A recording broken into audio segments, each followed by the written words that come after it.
Nommé hier, le nouveau Premier ministre a pris fonction ce matin. Oumar Tatamli, banquier de 49 ans, devra former son équipe et s'atteler à la réconciliation des Maliens. Les Maliens qui attendent du Premier ministre qu'il améliore leurs conditions de vie. Son portrait dans ce journal. Examen de fin d'année en retard à Gao. Quelques 4000 élèves n'avaient pu composer en raison de la crise qui sévissait. Après le retour à la normale, les autorités régionales se tournent vers la bonne organisation de ces examens qui s'amorcent.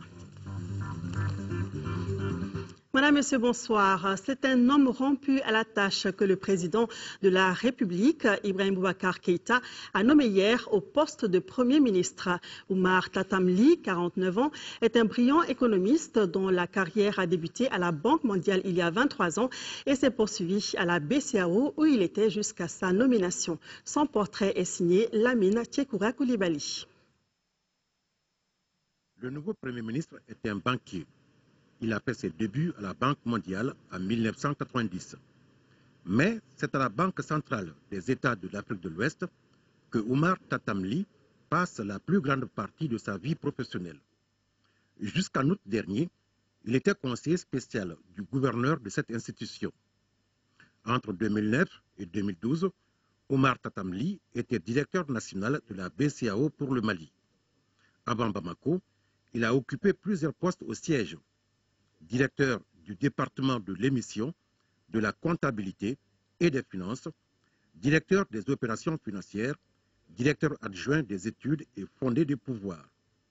Au plan strictement national, Oumar Tatamli a été conseiller technique et chargé des missions à la présidence de la République entre 1992 et 1994, date à laquelle il intègre la BCAO jusqu'à sa nomination au poste de Premier ministre. Le nouveau Premier ministre, qui est âgé de 49 ans, a effectué de brillantes études dans de prestigieuses écoles françaises. Il est diplômé de l'École supérieure des sciences économiques et commerciales, titulaire d'un diplôme d'études approfondies en histoire économique. À 23 ans, il était déjà agrégé d'histoire en 1986, suivant ainsi les traces de Madina Lital, sa mère, également historienne, qui a enseigné à l'École normale supérieure de Bamako et à l'Université de Dakar. Son père, Feu Ibrahim Ali, est auteur de 3 romans. Toile d'araignée, un roman réaliste inspiré de ses dures années de prison sous le régime du Comité militaire de libération nationale, est le plus célèbre de ces 3 romans. Marié et père de 2 enfants, il aime la lecture, le cinéma et le tennis. Il parle bamrankan, fulfulbe, français et anglais. Sa première tâche, s'atteler à la formation du premier gouvernement de l'ère Ibrahim Boubacar Keïta. Voilà à l'instant le portrait du nouveau Premier ministre. Oumar Tatamli a pris fonction ce matin. Lors de la cérémonie de passation, le Premier ministre sortant, Django Sissoko, a félicité son successeur pour la confiance placée en lui avant d'inviter le personnel à se mettre à sa disposition pour relever les nombreux défis qui l'attendent. Reportage de Mamari Kone. La passation des services entre Django Sissoko et Oumar Tatamli s'est passée en 2 temps. Premier temps, les 2 personnalités s'entretiennent pendant environ 50 minutes sur les grands dossiers de la nation. Deuxième temps, Django Sissoko présente le nouveau locataire des lieux au personnel de la primature. Après avoir souhaité beaucoup de succès à son successeur dans l'exercice de ses nouvelles fonctions, Django Sissoko dira que l'heure est venue pour lui de passer la main à Oumar Tatamli. Je suis convaincu qu'il donnera entière satisfaction dans la mission qui vient de lui être confiée. Et je souhaite que mes anciens collaborateurs, que vous êtes, ces collaborateurs que vous êtes à partir de maintenant, que vous l'accompagniez de la manière la plus efficace possible. Il vient pour relever des défis que vous connaissez, que nous avons affronté ensemble, vous et moi. Et je crois avec un certain bonheur. Et je souhaite que le chemin que nous n'avons pas pu parcourir ensemble, vous et moi, les choses étaient conçues ainsi, du reste, mais que ce chemin-là, que lui, il puisse le parcourir avec succès, avec le soutien de tous. Le nouveau Premier ministre a pour sa part son prédécesseur, Oumar Tatamli, de souhaiter une bonne entente et une bonne collaboration au sein du service afin de relever les défis. Qu'Allah nous assiste, qu'Allah fasse que nous nous entendions, que nous vivions en bonne intelligence, que nous fassions le travail qui est attendu de nous et pour relever le défi qui se présente et qui prendra en charge la mission qui a été assignée par le président de la République, Ibrahim Boubacar Keïta, et servir le peuple malien comme il se doit.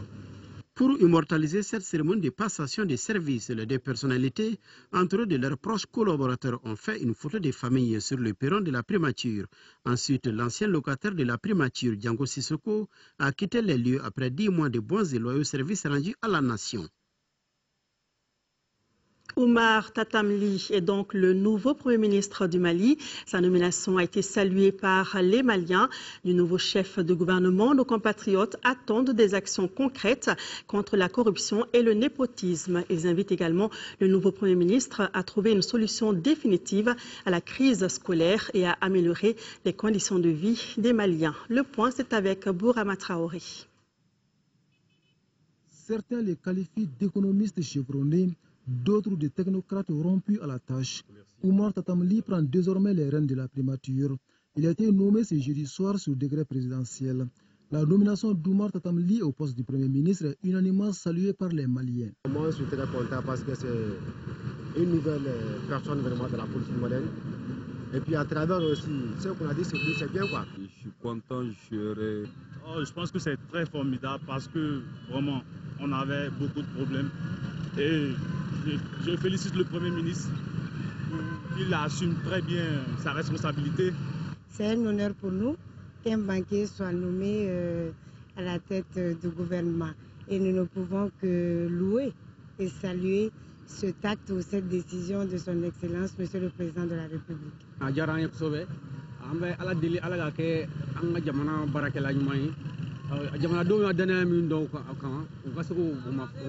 Avec sa nomination, le président Ibeka a une promotion des jeunes pour pouvoir l'aider dans son travail de reconstruction du Mali. M. Ly a fait ses preuves là où il est passé.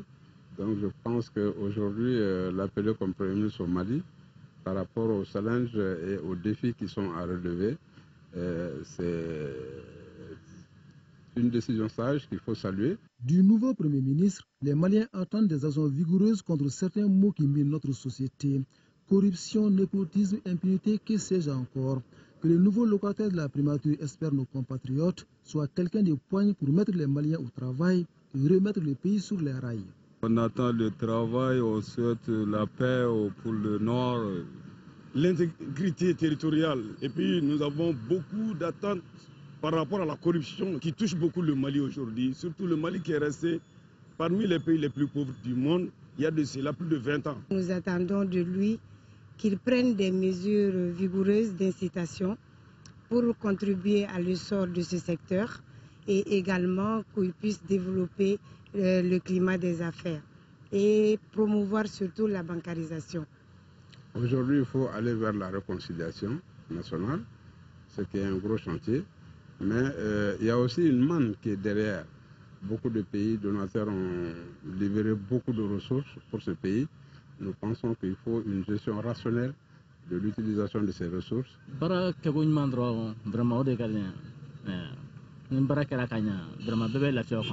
décidant de confier la primature à un technocrate, le président de la République, Ibrahim Boubacar Keïta, a fait un bon choix selon certains citoyens interrogés. Ceux-ci estiment que le chef de l'État donne ainsi le ton d'un changement tant souhaité par les Maliens. J'apprécie beaucoup cela, qu'il ait préféré un technocrate qu'un politicien. Parce qu'en fait, ce peuple a été un peu plus ou moins déçu par les politiciens. Et il préférerait que ce soit des hommes de poigne qui puissent avoir une autre orientation. C'est bon par rapport à un homme politique. Et je pense que le président de la République a voulu incarner, au travers de cette nomination, le changement. les gens s'attendent à un renouveau. Je pense que M. Ly est une personne qui incarne le renouveau à double titre. Il est au-dessus de la mêlée politique. C'est la jeune génération. La tâche du Premier ministre Oumar Tatamli s'annonce donc comme une traversée dans le désert. Que Dieu donne la force nécessaire au nouveau chef du gouvernement de combler les attentes à la fois nombreuses et variées des Maliens. Amen. Et ce message de félicitations du Premier ministre de la République populaire de Chine, adressé au Premier ministre malien Oumar Tatamli. Le Premier ministre chinois Li Keqiang a formulé des souhaits de plein succès dans sa nouvelle mission et s'est prêt à travailler avec lui à la coopération sino-malienne afin d'assurer de félicitations de la République. Ibrahim Boubacar Keïta continue de parvenir à notre rédaction pour le peuple, le CAP, la Jeunesse Union Afali, l'association et la Fraternité, l'association des ressortissants de la commune de Kaladougou, Dioïla et environ, l'association des agents retraités de l'ORTM, l'association des notaires et ressortissants du Bélédougou, l'amicale des anciens étudiants de l'Éducation du Sénégal, le Haut des Mali extérieurs du Mouvement Mali Valeurs, ONG Groupe Jeunesse, Population et Développement en Afrique, l'association Bara des commerçants détaillants de Bozola, Lampanikoro. Tous félicitent le président Ibrahim Boubacar Keïta. Sur un tout autre sujet, le représentant spécial de la Commission de l'Union africaine au Mali vient de se rendre au chevet des victimes des inondations survenues dans le pays. Pierre Bouyoya est rencontré le maire de la commune 1, Kodjo. Le représentant spécial de la Commission de l'Union africaine au Mali et sa délégation sont venus à Krofina Nord dans la commune 1 du district de Bamako pour constater de visu les conditions d'hébergement des victimes d'inondations du 28 août dernier. Au nom de sa structure, M. Bouyoya a réaffirmé toute sa compassion aux sinistrés et présenté ses condoléances aux familles des disparus suite à cette catastrophe. Nous sommes venus pour ce devoir de solidarité et nous avons à notre niveau, au niveau du personnel de la mission de l'Union africaine pour le Mali et le Sahel posé en geste. Nous allons aussi rendre compte à notre organisation pour qu'à son niveau, elle puisse aussi exprimer la solidarité avec les gens ici. Et nous espérons venir dans les prochains jours avec une matérialisation de ce geste de l'Union africaine. Pour les autorités municipales de la commune 1, la visite de la délégation de l'Union africaine qui œuvre pour la promotion des droits humains n'est pas une surprise. La délégation qui vient de visiter les sinistrés sur ce site-là a déjà fait un premier appui, notamment une enveloppe de 4 000 francs, pour permettre à la mairie de prendre certaines charges par rapport aux sinistrés. Et non seulement nous saluons cet effort qui est pratiquement parce qu'il s'agit d'institutions qui personnellement ont mis leur effort en commun pour le groupe de Bahaben Santara qui a été choisi pour la visite compte 202 familles victimes d'inondations, soit 994 personnes. Le secrétaire général des Nations Unies, notre compatriote Michel Sidibé, comme directeur exécutif de l'ONU-SIDA et secrétaire général adjoint des Nations Unies pour un second mandat de 5 ans du 1er janvier 2014 au 31 décembre 2018. Sidibé a été rendu aujourd'hui, 6 septembre. Cette décision est la marque de confiance du secrétaire général pour le leadership et l'engagement fort de Michel Sidibé, ainsi que les résultats atteints dans la lutte contre la pandémie du sida. Michel Sidibé est pour continuer son rôle de leadership à la tête de l'ONU-SIDA. La société de télécommunications du Mali, Sotelma Malitel, est au chevet des victimes des inondations du 28 août dernier. Les responsables de la société ont remis des vivres pour 10 millions de francs CFA aux sinistrés. Agali Aguissa. C'est l'école fondamentale de Korofina, un des 3 sites qui compte la commune 1 du district de Bamako, qui a servi de cadre à la le premier responsable de la Sotelma Malitel. Le 5e adjoint au maire, Afa Doumbia, a réceptionné plus de 10 tonnes de vivres composés de riz, 10 000 de sucre, 50 cartons de macaroni et 30 bidons La COCA du district de Bamako ont bénéficié de la même quantité de vivres de la part de la société. Le donateur entend à travers ces gestes renforcer l'élan de solidarité déclenché par les autorités maliennes. C'est chez Malitel, à chaque fois que le besoin se fait sentir, Sotelma a toujours répondu présent. Cet apport, ou je dirais ce don, sous forme de vivres, millions, espère apporter un soutien à cette population qui a connu des moments très difficiles. Au total, 10 tonnes de riz, 5 autres de mil, autant de sucre, 100 cartons de macaroni et 60 bidons de 20 litres d'huile ont été répartis entre les deux communes. Rappelons que plus de 2000 ménages affectés par les inondations survenues à Bamako sont recensés dans les deux communes. Quittons le domaine de la solidarité pour l'enseignement. Fin hier des travaux du Forum national sur l'enseignement privé catholique au Mali. Pendant 3 jours, les délégués ont fait le diagnostic de l'enseignement catholique au Mali tout en proposant des pistes de solutions aux problèmes. Reportage de Nando Dameli. Ils étaient au total 150 participants à prendre part à ce deuxième Forum national sur l'enseignement catholique au Mali, ce qui dénote de la qualité. Je suis comblé au sortir de ce forum. Ils ont donné des recommandations qui nous permettront de travailler pour l'avenir. 3 jours durant, le système éducatif malien dans son ensemble, la source et les fondamentaux de l'enseignement privé catholique ont été revisités. Ces mots sont, entre autres, la corruption, la fraude, l'absentéisme des enseignants, les sorties intempestives des élèves, la politisation de l'école, la fuite des responsabilités des parents, la mauvaise formation des formateurs. Les pertinentes recommandations issues des travaux ont été accueillies avec satisfaction par les autorités scolaires nationales. J'ai noté avec intérêt les conclusions issues de vos travaux.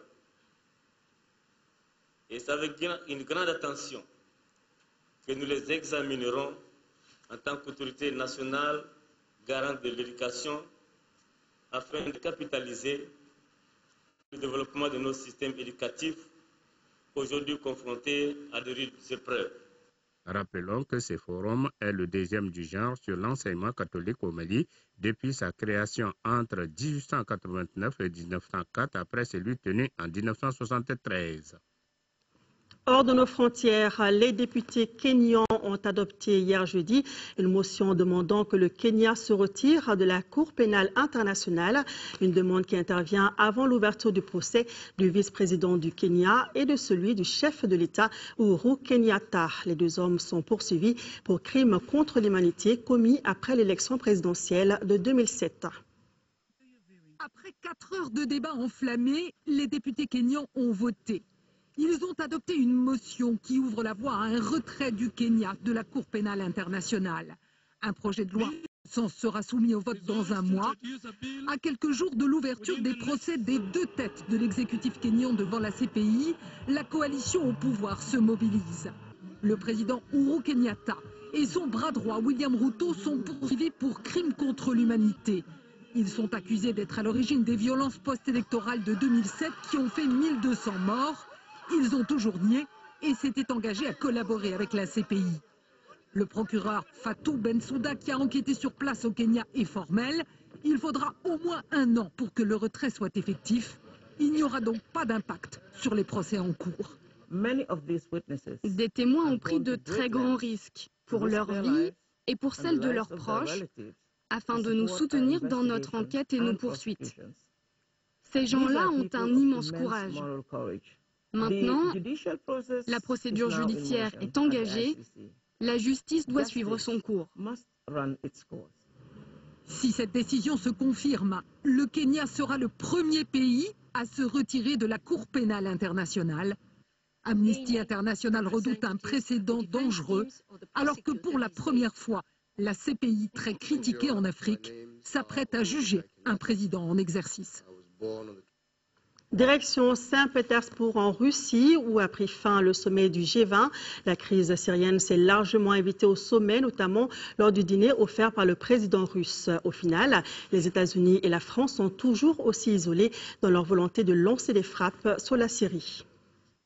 Les chefs d'État et de gouvernement des pays du G20 ont clôturé le sommet de Saint-Pétersbourg par l'inévitable photo de famille. Mais une famille éclatée et paralysée par ses divisions sur le conflit syrien qui a pris le dessus sur les autres dossiers. Le ton avait été donné par la poignée de main et des sourires très protocolaires échangés entre Barack Obama et Vladimir Poutine, dont les rapports n'ont jamais été aussi tendus. Hôte du sommet, le président russe avait prévenu que les discussions sur le dossier syrien ne se feraient que lors du dîner. À l'arrivée, les échanges ont été à l'image de ces apartés entre pays alliés mais pas d'accord. Les dirigeants restent en effet partagés sur la menace de frappe américaine et française, soutenue par la Turquie et l'Arabie saoudite, contre le potentiel chimique de Bachar el-Assad. La Russie, la Chine et les pays émergents tels que le Brésil, l'Inde et l'Afrique du Sud y sont opposés. Quant aux autres, ils sont soit pour avec feu vert de l'ONU, soit sans position officielle.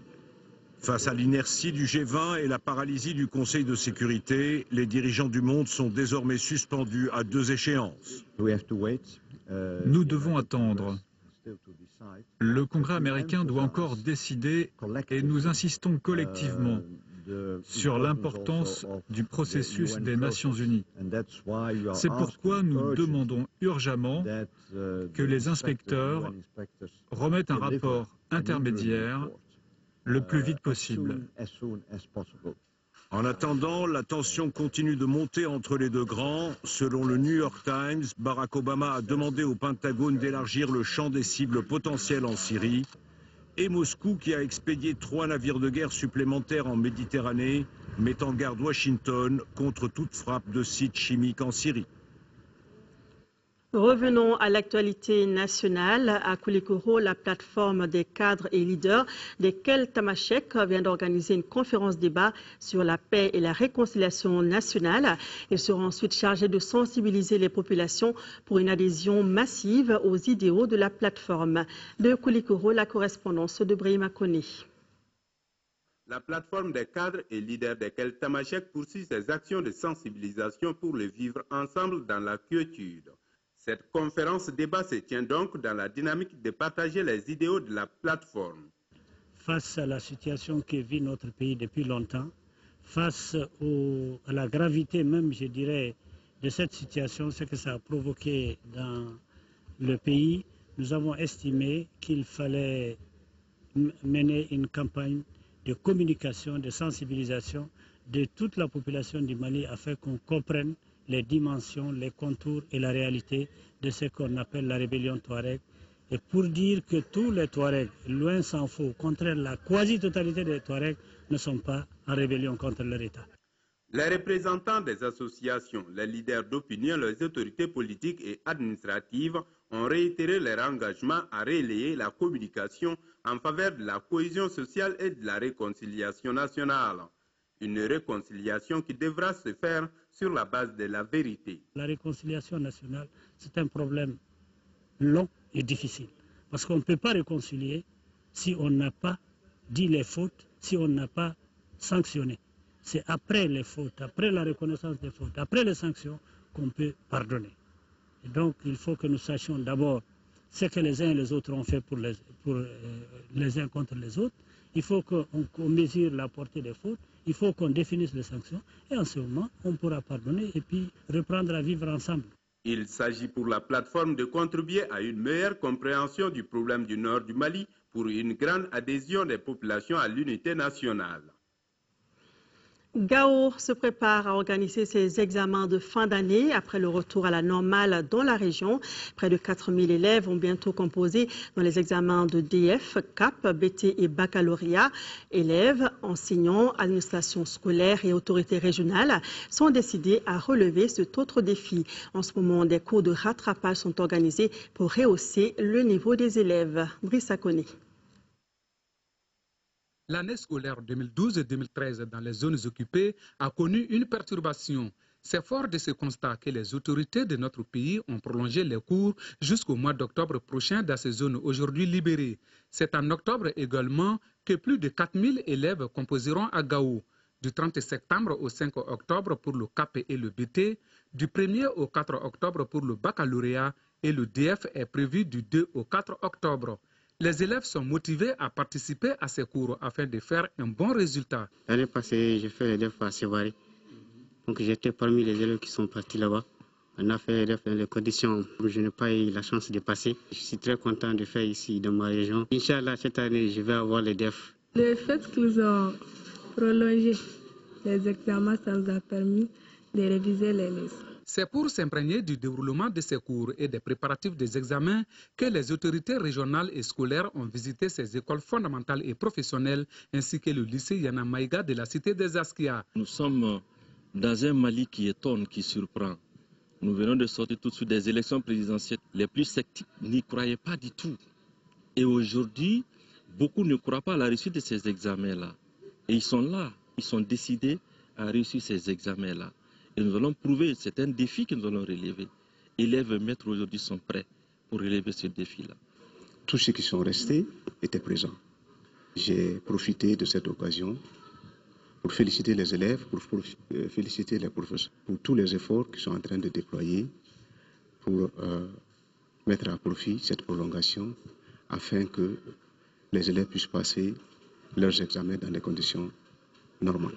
Outre ces encouragements, les autorités ont appelé les élèves et enseignants à prendre soin des bancs et autres matériels didactiques offerts par les partenaires. Toutes choses qui pourraient faciliter les rentrées prochaines fixées au 17 octobre 2013 dans les régions nord du Mali.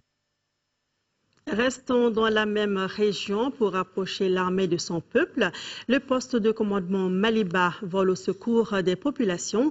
Il vient de faire des dons d'une valeur de 3 millions de francs CFA aux démunis et à 2 groupes scolaires de Gao. Reportage d'Aouda Sidiki Diara, Moussa Balo.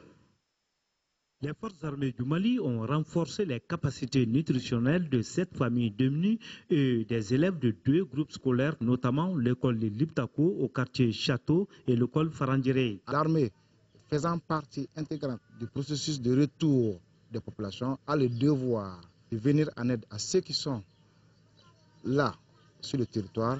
Et nous avons plus de pouvoir de mobilité, contrairement à l'administration. Les patrouilles effectuent des missions d'action civile et militaire au profit de ces mêmes populations qui ne sont pas toujours sous caméra. Pour les personnes démunies, chaque chef de famille a reçu 100 kg de riz plus une enveloppe pour le prix des condiments. Les 7 chefs de famille sont domiciliés au château secteur 2. Je remercie l'armée parce que je pense que c'est une mission de nos armées de veiller à aider ceux qui sont dans le besoin. C'est encore relier l'autre armée à nous, au peuple. Donc c'est de ce sens-là que je vois cette aide. Les 2 groupes scolaires ont quant à eux reçu 278 cartons de craie, de dattes, de biscuits, de sardines, de corned-beef et de savon. À l'heure actuelle, c'est la bienvenue. Nous remercions les forces armées de nous avoir accompagnés dans cette voie. Ça va nous permettre quand même d'amener encore, de renforcer les capacités pour que les enfants puissent vraiment suivre. À l'école de Liptako, 102 élèves reçoivent des cours liés à l'éducation civique. Le groupe scolaire Farandjiré est la plus vieille école de la région de Gao qui a été fondée en 1905. À Tombouctou, les ouvriers, manœuvres, menuisiers et maçons souhaitent être impliqués dans la reconstruction de leur ville. Ils l'ont notifié au gouverneur de région dans un mémorandum. En retour, le chef de l'exécutif régional s'est engagé à plaider leur cause. Compte rendu de Adama Djimdi. La réhabilitation des bâtiments publics et la réalisation de certaines infrastructures à Tombouctou suscitent des polémiques, voire des contestations de la part de la classe ouvrière. Pour ce faire, les menuisiers, maçons, tâcherons, bref, les différents corps de métier s'estiment lésés et se disent écartés de la construction de leur ville. On rencontre le gouverneur parce qu'on n'est pas intéressé par tout ce qui se passe ici. On voit des entrepreneurs qui parachutent d'ailleurs, mais ils ne nous intéressent pas. Aucun entrepreneur de la place n'est sollicité. Même par rapport aux appels d'offres, ça se passe ailleurs. Donc c'est que Non, là, c'est inquiétant. Il n'y a plus rien à dire. Hein. Donc, vraiment, c'est que nous sollicitons les autorités. Le Mali, là, c'est pour tout le monde. Hein. Tombouctou. Nous, on n'a pas dit que les d'autres entrepreneurs ne viennent pas travailler. Mais au moins, par rapport à nous, notre situation, vraiment, il faut qu'on fasse une marge, une petite marge quand même, pour pouvoir nous mettre sur pied. C'est tout. Le collectif des associations ouvrières a remis au gouverneur de région un mémorandum pour manifester son mécontentement. Après échange, les deux parties sont sorties édifiées et le colonel-major s'est engagé à prendre en compte leurs préoccupations. Nous n'avons pas encore été saisis dans le sens de la réhabilitation officiellement et la reconstruction, mais c'est sûr et certain que dès que ça va venir, ils ne seront jamais oubliés. Et dès que nous serons saisis, c'est tout leur droit, ils ont la technicité, ils ont la connaissance, ils ont l'expérience de pouvoir faire le travail dans l'orthodoxie souhaitée par les uns et les autres. Cette rencontre a permis de dissiper les malentendus et mettre les différents acteurs au même niveau d'information au bénéfice de la cité des 333 saints. La 13e édition du traditionnel camp biblique franco-bambaraphone de Bélédougou a été lancée en 4e région. Le jeune chrétien face aux défis actuels est le thème retenu pour cette édition. Pendant une semaine, les participants vont échanger leurs expériences. Ousmane Koïta. C'est parti pour la 13e édition du camp biblique franco-bambaraphone de Bélédougou dans les sectes de Banamba. Plus d'une centaine de jeunes chrétiens venus des différentes localités des sectes de Banamba, Kati, Kolokani, Koulikoro et du district de Bamako devront échanger sur le thème « Le jeune chrétien face aux défis actuels du Mali ». Un thème selon les organisateurs qui rime parfaitement avec les réalités du moment. Cette action est l'œuvre de l'Association chrétienne pour le développement local ADCL Mali. Le choix porté sur ce thème se justifie par le fait que le jeunesse fait face à beaucoup de défis dont on ne peut tout énumérer. Entre autres, la mondialisation, l'extrémisme religieux, le chômage, la pauvreté et j'en passe. La plupart de ces défis impactent beaucoup négativement sur notre monde, en particulier sur la jeunesse et la déboussolent, voire la déconnectent même de la parole de Dieu. L'Association chrétienne pour le développement local ADCL Mali se propose de mettre ce camp biblique à profit pour sensibiliser les participants sur le respect de la parole biblique et la lutte pour une paix durable. Je me réjouis beaucoup du thème le chrétien et la gestion des conflits. Je suis sûr personnellement que tout développement social, économique, politique ne peut se faire sans la paix. C'est quand justement c'est pas un moyen de divertissement, une joie entre jeunes et pasteurs pour avoir des renseignements et des enseignements. Et c'est très intéressant pour moi. Des moments de louange, d'adoration et des activités sportives sont prévus pendant l'édition 2013 du camp biblique. Voilà, vous êtes bien en 2e région. Lutte contre le banditisme et l'insécurité à Bamako, l'association pour le développement du quartier de Sotuba ACI vient de mettre à la disposition du commissariat de police des véhicules dit, un geste qui servira à renforcer les capacités des agents de police.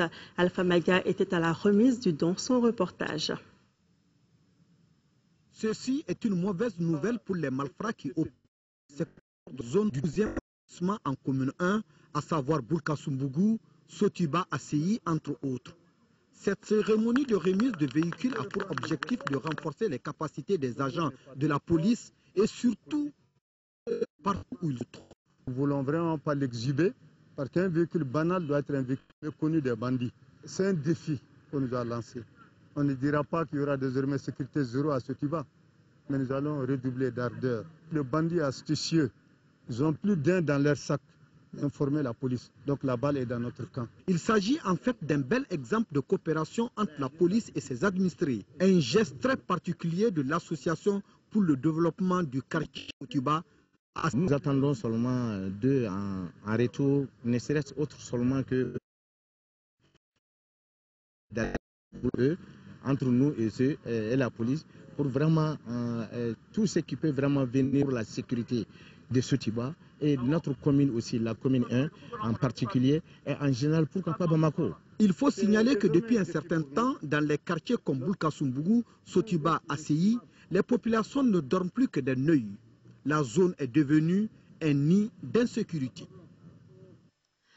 Place au sport volleyball, la 22e édition du championnat national se poursuit. Les demi-finales sont en cours en ce moment et la dernière journée des matchs de poule a eu lieu hier dans la salle de l'INJS. Abdul Karim Kaba. Cette dernière journée des poules du championnat national de volleyball a donné lieu à des belles empoignades. En homme, l'équipe de Sikasso en jeune est face à Koulikoro. Dans cette rencontre, les formations s'évalent. C'est pourquoi le match a duré. Dans un premier temps, l'équipe de Kenedougou gagne les 7.